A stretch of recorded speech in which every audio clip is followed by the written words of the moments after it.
সবাই আশা করছি সবাই খুব ভালো আছে। তা আমার আরেকটি ছোট ব্লগে আপনাদেরকে স্বাগতম। তো এখন বাজে ভোর 5:30। তো প্রতিদিনের ন্যায় তো সকালবেলা উঠে যেতে হয় ঘুম থেকে, কারণ ছেলে স্কুলে যায়, বর অফিসে যায়।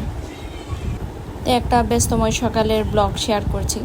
তো ঘুম থেকে উঠে প্রথমে তো সকালের কাজ,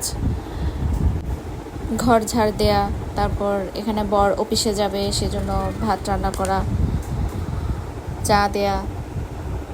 অবশ্য সব মেয়েদের এই কাজগুলো থাকে, তা আমারও ব্যতিক্রম কিছু না, আমারও এই কাজগুলোই করতে হয়। তো এখানে আমার ভাত হয়ে গিয়েছে, তো বরের জন্য ভাত নিয়ে নিব লাঞ্চ বক্সে। তো রান্না করে কাজ শেষ করে রুমে চলে আসলাম। ও বিছনাপত্র তো গুছাতে হয়, আর আমি অগোছালো থাকতে পছন্দ করি না, গুছিয়ে রাখতে পছন্দ করি, টিপটাপ থাকতে পছন্দ করি। দেখবেন ঘর বাড়ি গুছানো থাকলে মনটা একদম ফ্রেশ থাকে, অগোছানো থাকলে আমার মাথাটা একদম অস্থির অস্থির লাগে। তা আমি সবসময় গুছিয়ে রাখার চেষ্টা করি আমার বাসাটাকে। এই যে আমার গুছানো শেষ।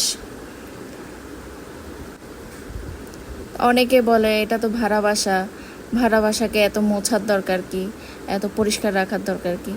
যতই ভাড়া বাসা হোক, এখানে তো নিজেরাই থাকি। তো ওই চিন্তা করে যে ভাড়া বাসা, সেজন্য আমি পরিষ্কার করবো না, পরিষ্কার রাখবো না, ওইটা আমি কখনোই চিন্তা করি না। তো এখানে আমি স্নান করে নিয়েছি, স্নান করে গাছে পানি দিচ্ছিলাম।